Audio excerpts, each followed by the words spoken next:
So if you happen to miss a Wednesday night, the Sundays always were working, Sunday morning, but fbclive.org for Wednesday nights is working again. It's always been working on Facebook Live. Now our Facebook Live feed, if y'all want to, if you have to scroll through it to find it, but that is on the page. So always a point of clarification, because I know it's been changed for 4 years, but I always like to clarify. We have a Facebook page, and which you can be a part of and get information, and that's how we share information out. If you've been here a while, you know we used to have a Facebook group. Well, if you've noticed, the name of that group is no longer called Smithville FBC. It's the Smithville FBC prayer line. There's a difference between the prayer line and this page. So someone was asking the other day about wanting to share one of our posts. You can't share a post in the prayer group because it's a private group. You can share a post on the page because it's open to the public to be able to share. If that's for all of those who understand the Facebook language there. So, but that's how that works. So, but again, fbclive.org, it's always been working, but the Wednesday nights haven't been up there, but they have been fixed all the way through May. So at least through May, they'll be up there. And you can click on past services, and it'll pop up right there, and you can do it. Or you can send me a text, and I'll just send you a link. So either way works. So we're self-service here, folks. So we'll take what we can get. If you got your Bibles, let's turn to Revelation 6. Revelation 6. I was joking, but we really are going to be talking about some horses today. As we talk about the four horsemen that we see in Scripture.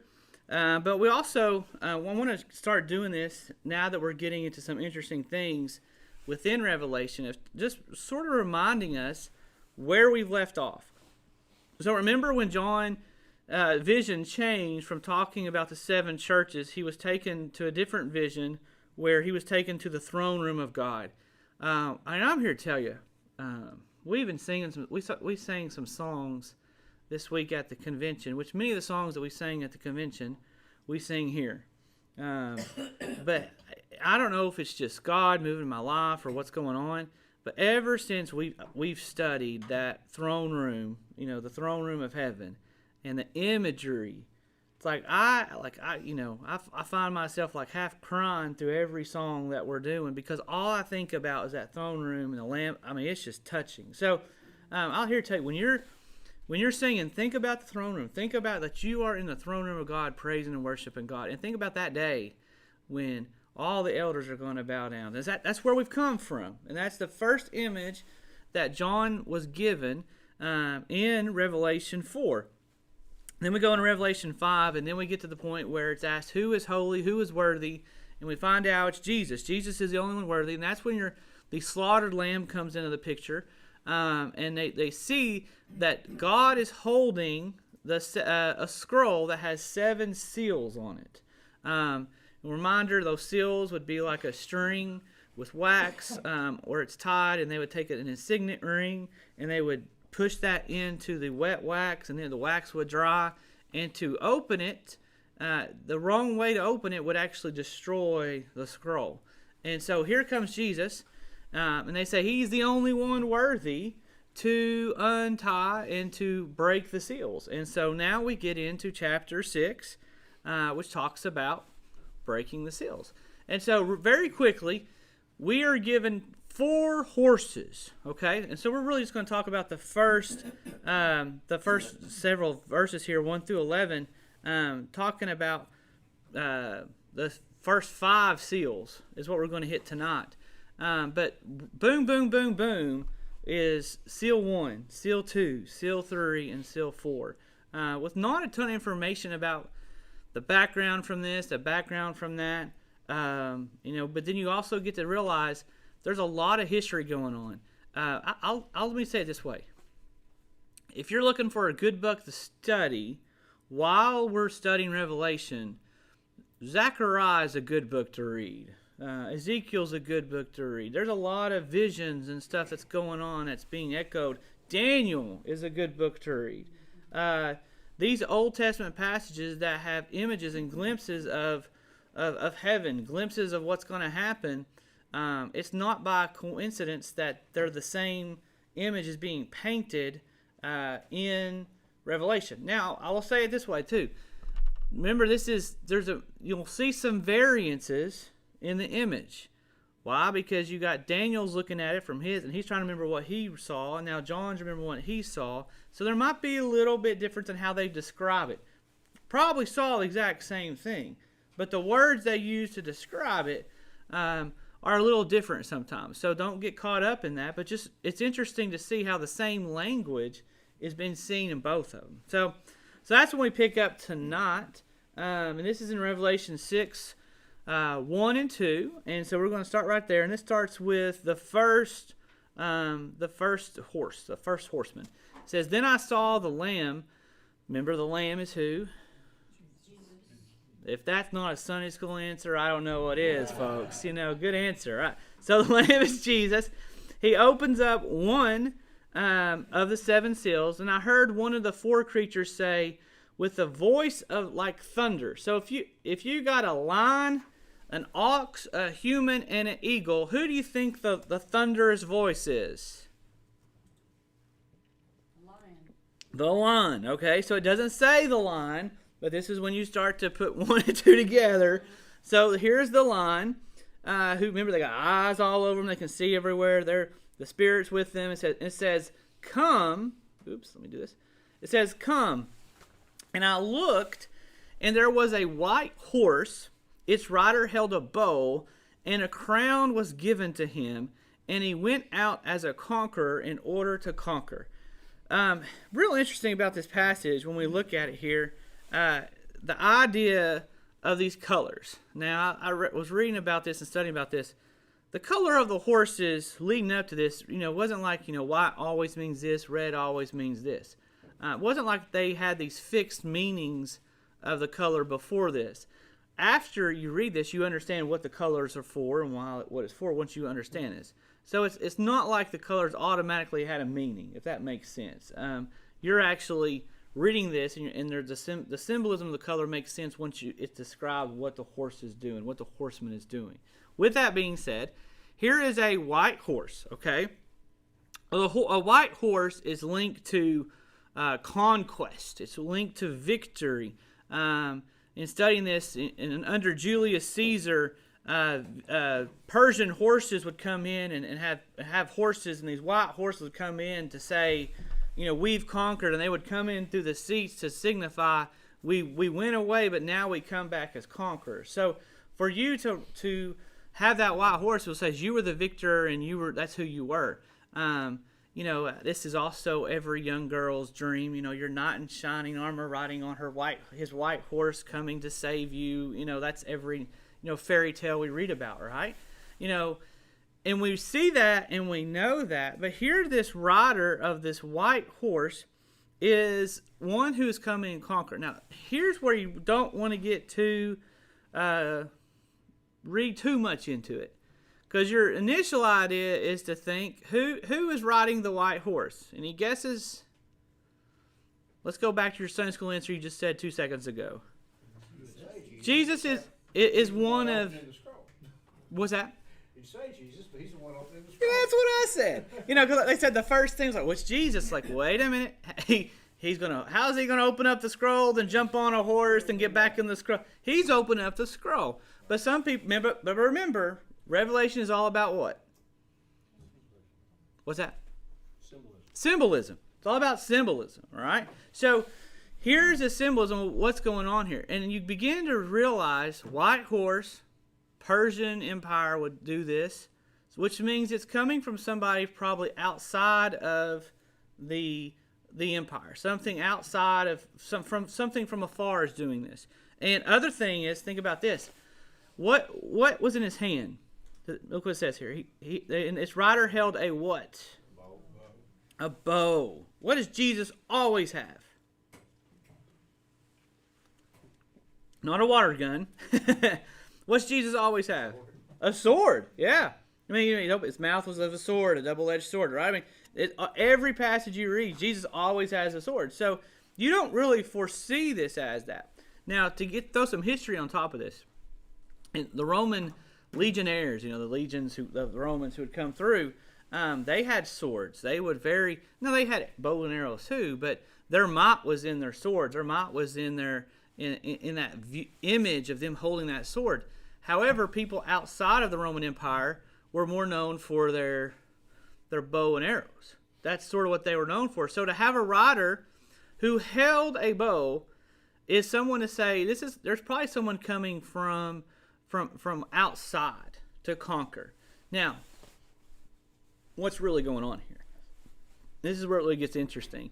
A crown was given him to basically say this guy's going to go conquer, and we don't think it's Jesus. There's some people think it might. Some of the scholars might even think it's like the Antichrist or an evil person.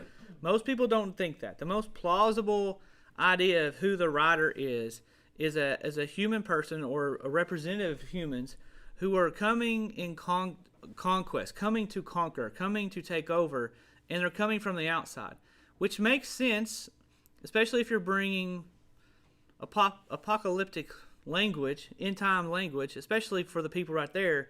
Someone outside of Rome is going to do this. So you got people, but it's not just a person. I think that's the thing we have to understand. This is just human conquest, human people coming out, and they're bringing this, and a crown's going to be given to them as if they are going to conquer, and they're going to go out to conquer. But what happens when someone comes and conquers?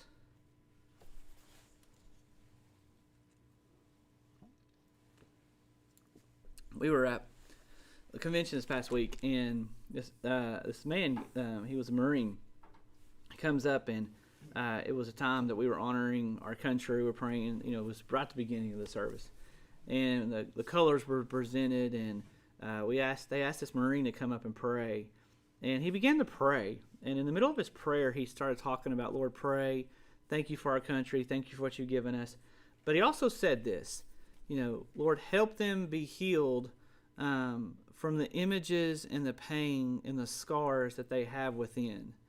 And it just makes you think, yes, you can come back a hero, but to be a hero, there's still going to be probably bloodshed.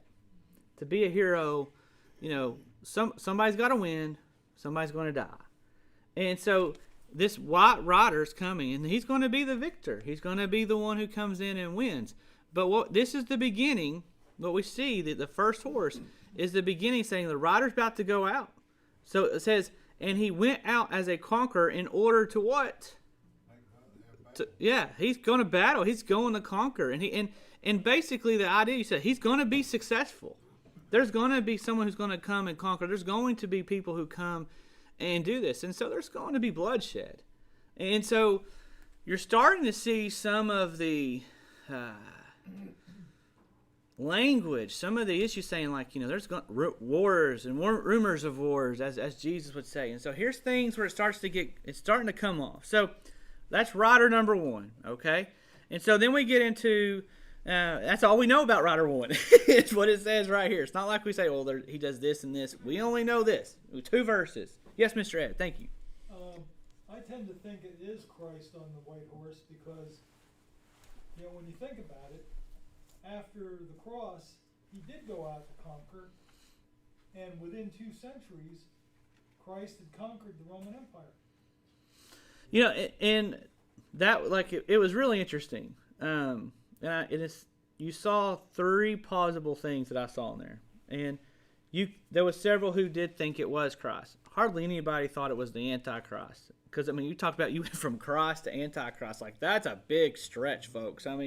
But you went from someone who's going to conquer like Christ is, to someone who's going to conquer and given that ability that's human, or it could have been Christ, as Ed is saying.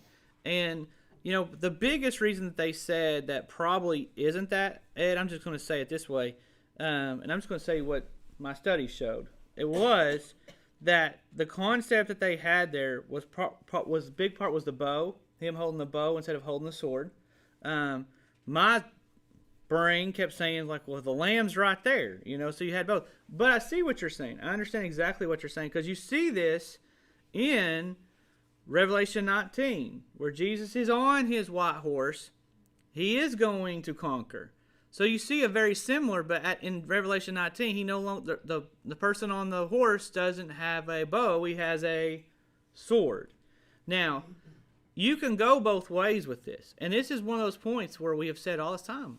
I'm willing to say I don't know for sure, and I don't know. You could see that, and you could not see it, but it is a possible interpretation. I'll leave it at that. Does that sound fair? So, with that being said, here's horse number one who's going to conquer. How that's going to take place, if that's a human conqueror, if that's Jesus, that's up for debate. Now you go on the second horse. Horse number 2, right? It says, when he opened the second seal, I heard the second living creature say, "Come." And then another horse went out, a fiery red one, and its rider was allowed to take peace from the earth, so that the people would slaughter one another, and a large sword was given to him. So what's interesting about this fiery red horse is that it is something that symbolizes bloodshed. I mean, the red, is something that we see here. Red was the color that signified for horses, cattle, and other animals. Also animals that in biblical times would be sacrificed. So that's why you would see the blood kind of fiery symbol here. But look what he said. What's its job to do? It was allowed to what? Take peace from the earth. So this is what we don't know. We don't know the timeline. We don't know the sequential order. White horse goes out, and with the intentions to go and to conquer, right? So has he conquered and brought peace? And now here comes the fiery red horse to take away peace? Or is it something to the point as literally white horse just goes out, now here comes the red horse, and it's one of those points where you, with the author, or the author here, John might be saying, trying to understand, is that what does it mean to take peace from the world? I mean, this is what its job is do. And part of the idea here is that when you take peace away, it's something that allows, it's turmoil, it's violent, things are not going to be good. But here's another idea, and I wrote this down because when I saw it, it's like, well, that's really interesting. It says this: the idea here is when peace masks oppression, removing it can also be a form of judgment. Think about it this way.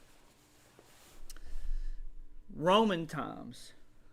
Would you say Rome was the people who lived in Rome were living, from Rome's perspective, were living in a time of peace? Was anybody come in and take over Rome at that time? No. So would you say they were living in a time of peace? Pax Romana. Yeah. What? I just said technically because Rome was always at war with somebody. Yeah, but inside Rome itself. where Rome was, yeah. Now, here's the other side of it.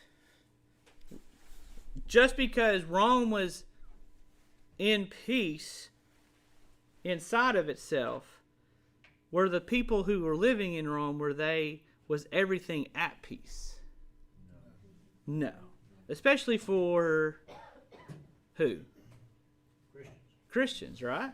Christians who were being oppressed. And one of the thoughts were that taking the peace away was also a sign of judgment, to say, we're going to take this away so we can remove what you call peace, so we can see what's really going on. Now, let's say it also this way. To take that peace away was to remove Rome from its power.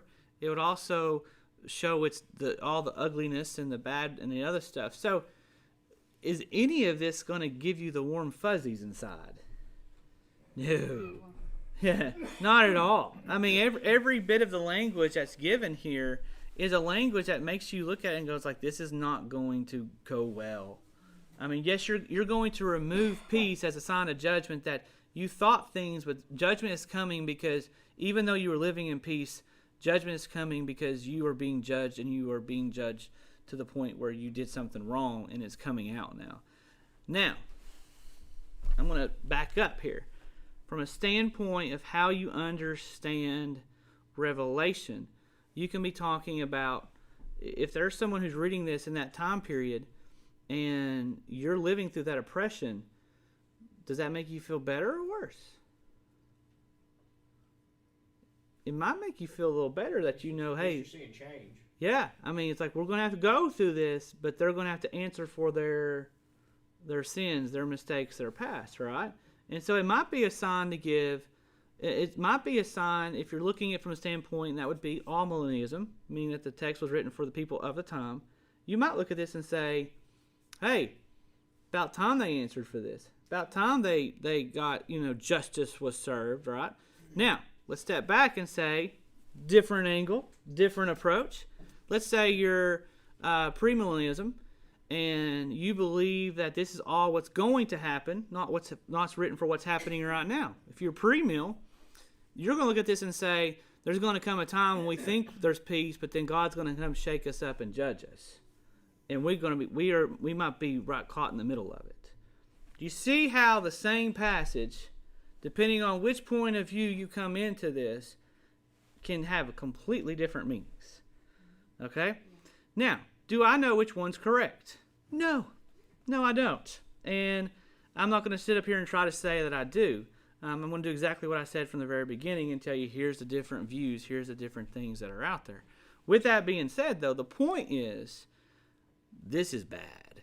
This is bad. Judgment's coming. Judgment's coming when you talk about this writer. Now, it gets even better, folks. So let's move. Yes. The judgment that's coming in this foretelling this, if it's his vision, it could be visions of end time. And it could be when they start to, if you're a Christian and you want basically say, no, I'm not, to be on their side, you're going to get killed. Right? So the first one, when that was Antichrist, you have the first 7 years of his reign and everything sort of, everybody think, oh my God, he's the greatest. Yeah. Didn't get the middle point. Yeah. And then all the Christians start to be killed. Yeah, and there's the other view. I mean, you got view after view after view. I mean, but we don't know exactly where this is coming, but we do know is that, judgment's coming. I mean, that's what, and that's what I want to make sure that I do as we lead through this, is make sure, like, this is what we definitely know for sure. Judgment's going to happen. Now, which side and how you view it, who knows? You had a question, Ms. Kay? Well, I'm focusing on the word allowed, which makes me think God is in control. Yep. It also, and this is the other thing that makes you think that it was human. I'm going to sort of tag along off of the conquest idea of the white horse. This is one some people, and just as to connect the dots here, Ed, this is why those scholars think the white horse is a human conquest instead of Christ, because God is allowing this to take place. He's allowing this stuff happen. So this human bloodshed that happens, he's allowing the human conquest, human conquest is going to lead to blood. That's the thought process there. That's why a lot of people do like that. But then you go back to almost all of Revelation is symbolism. So you begin as like, well, is he talking about Jesus here? Is he talking about human stuff? So it can go both ways. But the word, key pickup there, allowed, is God is allowing this to take place. God is not doing this. If God was, he's allowing this to happen. And he's allowing for the judgment to come. And he's even going to give him a large sword to do it with. He's going to give him the weapon. Very similar to, Babylon. When you go back and read Old Testament, God allowed, not just allowed, but sent Nebuchadnezzar and Babylon, to the south to destroy Israel after giving them umpteen hundred chances, right? Now, he's saying, I want to restore them and give them a time for repentance, which he does.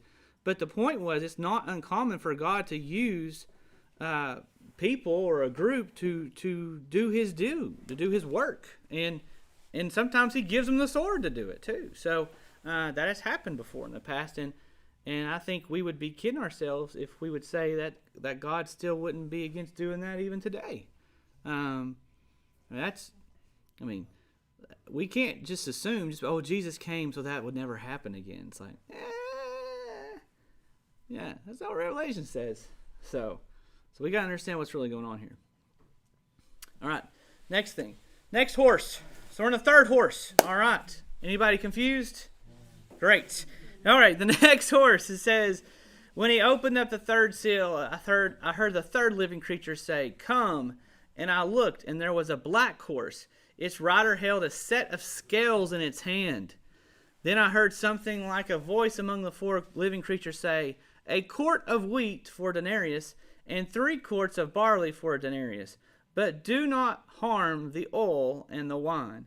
And so he goes out, this creature on the black horse. I mean, this gives you that, like, judgment's coming, right? I mean, he's literally coming with the scales. I mean, it's like he's got the judge's robe and everything, right? Coming down on there. And what's interesting is not so much the color, not so much, the horse side of it, but it's what this creature says. Look what it says here.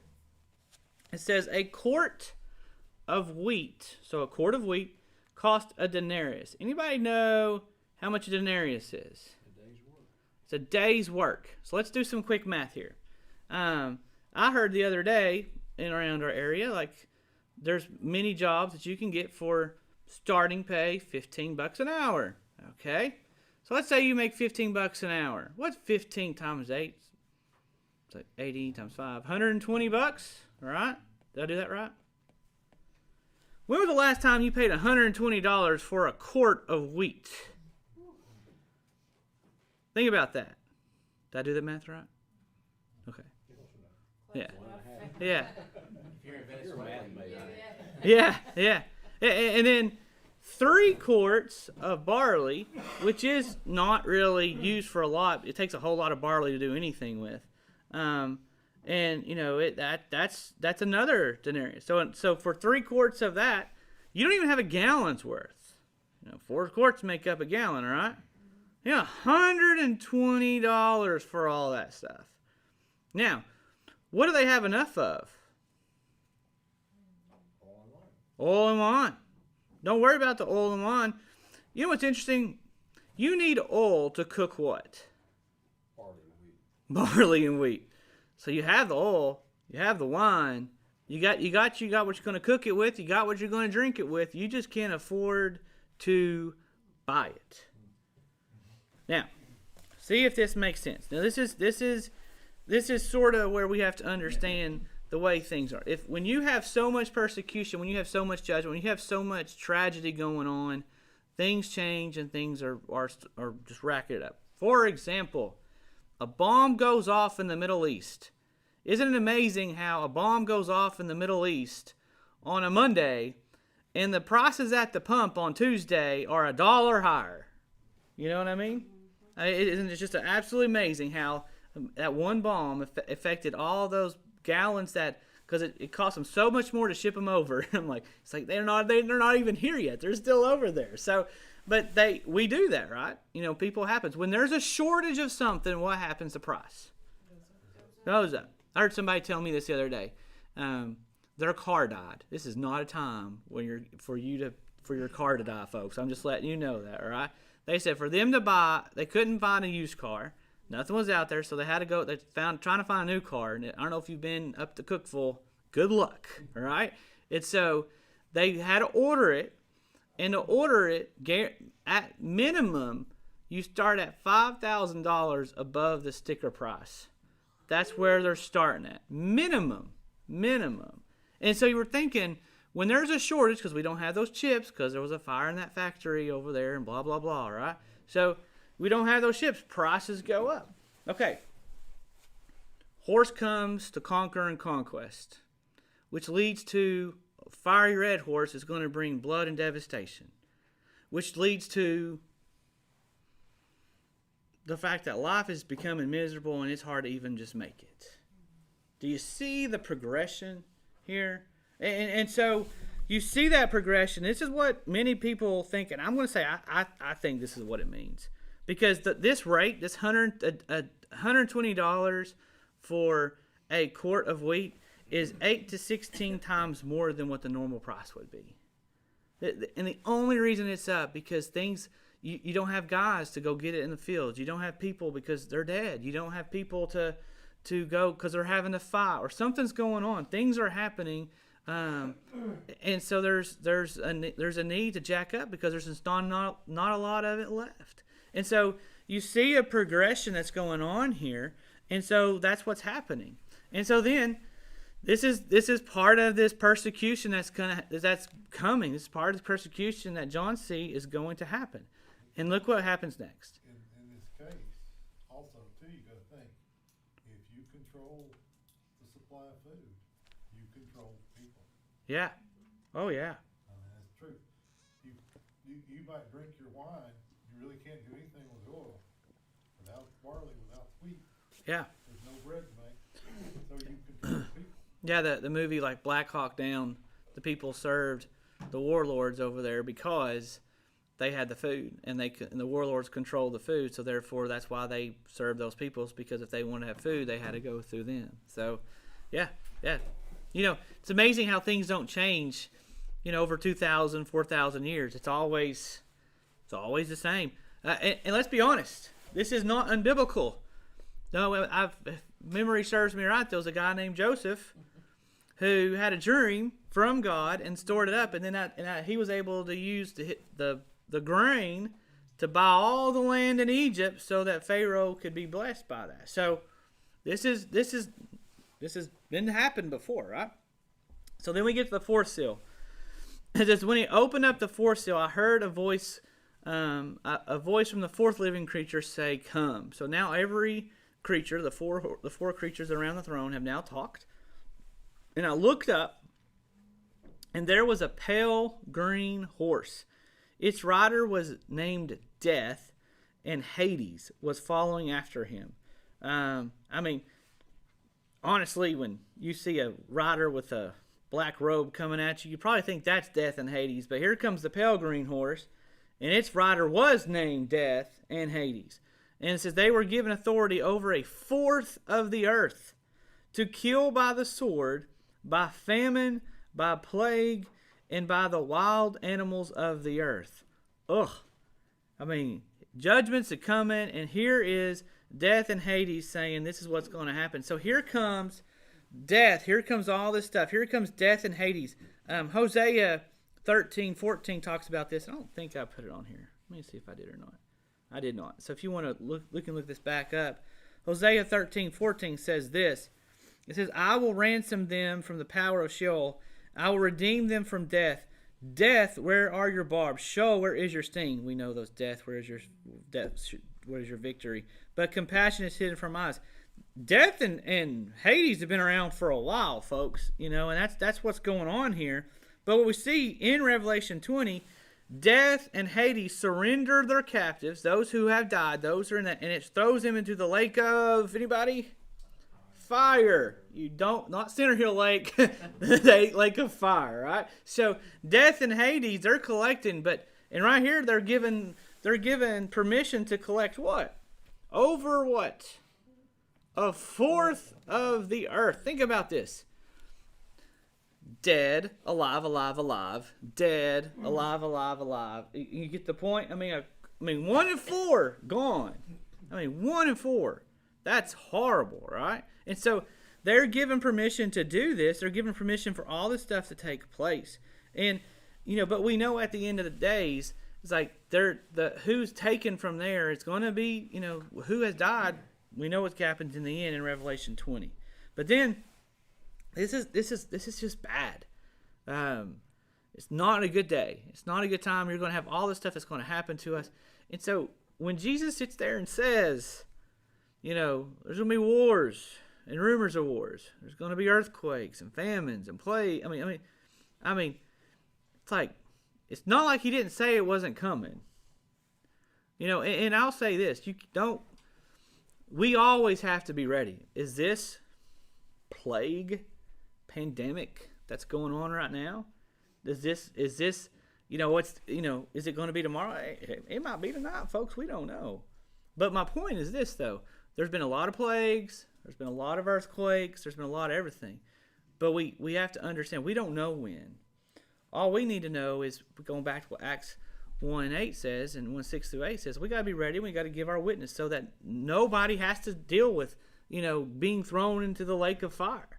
And so, as we see this, we see here comes judgment, and judgment is not going to look nice. And then we get to the big question: is like, who's going to experience this judgment? And I'm just going to tell you, I don't know. I'll be honest with you.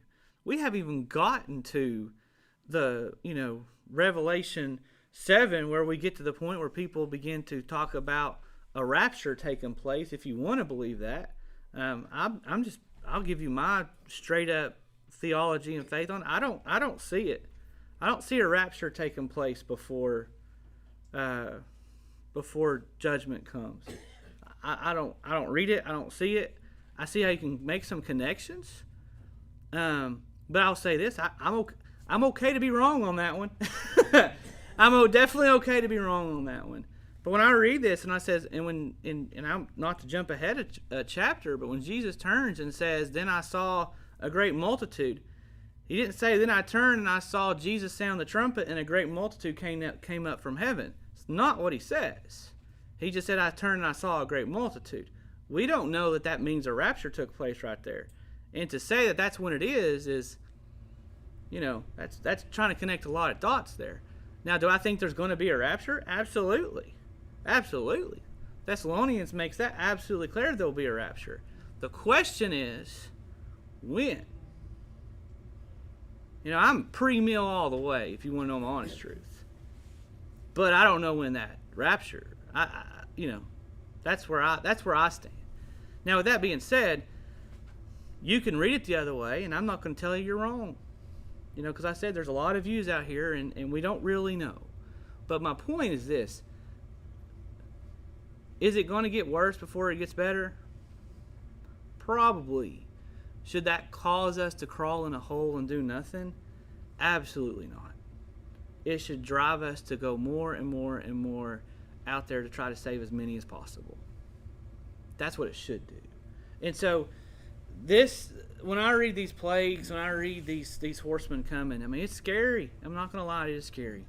But I will sit there and say, this is why we should be fighting and we should not get complacent in our faith. This is what should push us and strive us to do more. So, whatever view of Revelation you have, So yeah, let me move on a little quick here. So the next one, the fifth seal. Verse 9, it says, "When I opened up the fifth seal, I saw under the altar the souls of those who have been slaughtered, because the word of God and the testimony that they had given. They cried out with a loud voice, 'Lord, the one who is holy and true, how long until you judge those who live on earth and avenge our blood?'" It's interesting when you read this. There's, in the earthly temple, there were two altars. There was an altar outside the temple where they would offer some sacrifices, and an altar inside the temple, the Holy of Holies. And so you would have these two altars. And all that's going on. But the location here, as we read this, there really only seems to be one altar, and that's the altar. And under the altar is the altar of the martyrs. And let's think about that. If you were to kill an animal on the altar, where would that blood go? It'd go down. This imagery makes perfect sense. The blood and the martyrs, those who were killed because of Jesus Christ, those who were killed because of God, believing in God, it says here that they have been slaughtered, and those who are slaughtered, those souls are under the altar. That they are sitting there, and yes, they are crying out. And this location isn't pointless. It's not like someone just died pointlessly. No, they died. Yes, they did die, but they died, and they died in a way serving God, loving God, and doing everything they can do. Their death was not meaningless. And I think what's beautiful about it is, the martyrs that we know about, they hold a special place. They are under the altar. They are right there at the altar as a sacrifice to God. That's pretty awesome. Now, with that being said, they're talking about, hey, listen to the question they ask. how long until you judge those who live on the earth? And how long until you avenge our blood? In essence, they're really talking about how long, they're looking for justice. They're not looking, how to say this? If someone killed my kids and I wanted justice, my idea of justice is going to be very pointed. I want justice on the person who killed my kid, is what I would want, right? That's what I would want. They aren't asking for justice on the person who killed them. They're asking for how long will you judge those who live on earth and avenge our blood. They're asking how long until justice comes along and all of those who are going against you, God, will be avenged. Yes, our blood will be avenged, but more, they're asking not for retribution, they're asking for justice to be served. Not just to those who did something to them, but to those who did. And I think that's why we got to understand. They understand, the martyrs understand that they were not being, they were killing them, or they were killed because of their faith. Right? They weren't killed because someone didn't like them. They were killing them for what they believed in, for what they stood for. And so they want, it's like, when are the people who have, blasphemed your name? When are the people who have turned away from you? When are they going to be judged? Because we didn't, and we want your name to be praised. I don't know. I think this is something that you have to really understand in everything that we see with all this. And this has been if I've had an epiphany in 2021, it's been this. The sin that angers God is when you do not worship God, or you have other gods other than God. There's a reason it's number 1 on the 10 Commandments. The sin that he constantly says, you even go back into the prophets and say, why were the people of Israel ripped away from their homes? It wasn't because they coveted. It wasn't because they lied. It wasn't because they didn't go to church on a Sunday. It was because they turned their backs on God and worshiped someone else. That's it. When we hear these next words, God is a jealous God. I'm here to tell you, folks, we cannot take those words lightly. And now, he's also a God of mercy. How much time does he give us grace and forgiveness and mercy and mercy and mercy? But when it comes to the point, you really want to get after God, worship something else. Follow something else. Don't give him the credit that he's due. And what we see in this is that God finally, after much mercy, after much time, after he wants everyone to be saved, but there is going to come a time when these martyrs who are crying out, when are you going to bring judgment? And it's going to happen. It's not if, it's a when.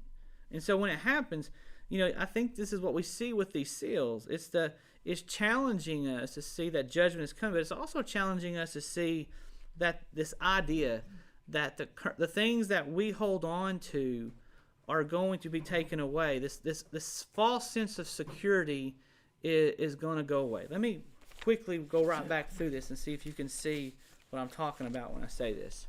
Look at this. This is very interesting. This is like we're now leaving Revelation 101 and going into Revelation 201, if you really want to know. So the first seal, okay, it says that it's the white horse coming as a victor, coming to conquer. But if we see it's a bow, if we think that, it means that what they held on to was their government, was their control. However you look at it, somebody from outside, whether you think it's Jesus, somebody who's definitely from outside coming down to attack, the point is, being a bow is not what they're used to. Somebody from outside is going to come in and take it. That's also saying this: you can't trust your political system. You can't trust your government. You can't put your faith in the things of this world, because it's going to come crashing down. Okay, that's step 1. Here's the next step. Watch this. Open up the second seal. Here comes the horse. And it says all this stuff is going to happen, and peace is going to be taken. Things that you hold on to, not just the government. Now, your possessions, your material, things that we put our faith in, our stocks, our money, our bonds. The fact that we feel like we can go get groceries, we can go, all these things we hold on to, right? That's going to go away. and we're gonna feel the repercussions of that. Go even farther. When that happens, you're going to get to the point where money's not there. Food, you might have some money, but you can't afford to go get the food. You can't afford to go do that. All that security that we have and all of that's going to go away. So you can't put your faith in that. And then you get to the other point after you said all this, and then it comes to the point where we're going to be weighed, and then we get to the point where finally it just comes in. You can't even trust your health. Because here comes plagues, here comes famine, and here's going to come death. All this is saying, all this is getting to the point. There's nothing that this world offers that can give you security. It's not going to last. Everything's going to go away. But what you can put your hope and your faith in is Jesus Christ. Hey, the 4 horsemen come to do one thing, to take away everything that humans have ever put their security in. Wow. Just wow, right? I mean, so it's a way of looking at it, it's a way of thinking at it. I'll say this, even so I hope Jesus comes like tomorrow, but I really don't, if it's as bad as this looks like, I'm not sure I want to be around to see all that. So it's, who knows? But that's why we got to fight hard, because people are putting their faith in things other than this world. And that's why it's so important for us to put our faith in Jesus Christ and to share as much about Jesus Christ as possible. Any questions or thoughts that I can't explain that you would like to ask? So where does the temple, where do you see it being built in the equation? Like, you mean like the new temple? Like when they talk about the temple being rebuilt? That Jesus is going to come in and run the Antichrist out of that temple. I don't know. And I think that's the other things where it's like, you're going to see stuff like this and stuff like that. It all depends on from which perspective you take this from. Some people say the temple is a church. Some people say it's going to be a physical rebuilding of the temple. I mean, so we don't know. And, I think that's why it's so difficult to understand, because so much of Revelation is symbolism. I could see it happening. I mean, I remember, gosh, this is 25 years ago that, my youth pastor was telling me all this stuff that he knew of the groups, and I'm sure you know them as well since you've been over there several times. Like, there's people set up like right now that if something were to happen, they're ready to go. They're ready to build that sucker in 3 days. It's ready to go. Yeah. So, I see it could happen. I could see it being that way. But I could also see it from a temple that, hey, the temple in us. You can go a lot of different ways with it.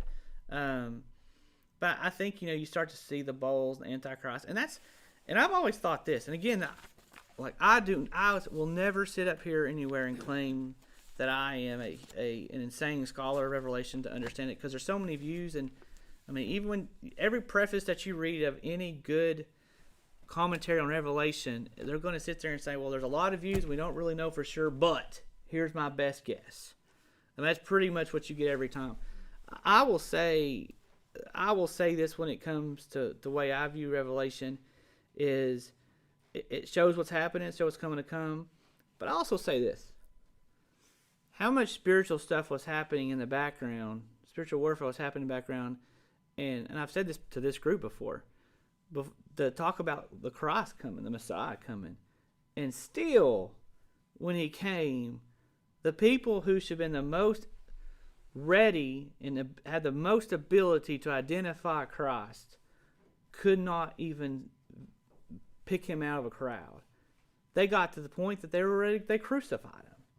So I look from a standpoint, some of this stuff, if not, some people could say, maybe this stuff has already happened all around us, and we're just, what we call this is, what I'm saying? What we call this going over here is already happening. We could be living through the literal end times that are being described right here and be clueless. Because of the people who were waiting on Jesus, and that's all they were living for, Jesus came and they still were clueless. You've been over to Israel. There's still Jews who are still clueless about the Messiah coming. You just want to look and say, buddy, I hate to tell you, he's already come. He's already done it. And so it's interesting to know how it's going to play itself out. Yeah, I don't know. But yeah. Going along with what you're saying, it's interesting to note that in the Passover Seder, at the end of the meal, they take the matzah out of the napkin and they break it in half and they Yep. hide half of it, and the youngest kid is supposed to go find it. Yeah. What they call it is the afikomen or afikomen, depending on your school of Greek pronunciation. Mm-hmm. But it's interesting, the rabbis say it means that which comes after, like a dessert, but that's not what that word means. It means literally, we came. When I was in Greek class, I looked it up, Yeah. and it means literally, we came. Yeah. I can't get over that. There's so much stuff. This will blow you away, and I need to do it. I always remember it like 2 weeks before Easter, and it's too late by then. There's a group called Jews for Jesus. They do a really good job, and they'll come in, they'll explain the Passover. Have we ever done that here before? That's the meal. They do the Seder meal, but it's a whole group who does it, and they come in. And I think this was one person. Yeah. Explained it. And so, but they are phenomenal. But they'll take you through a whole Seder meal, which is the Jewish Passover.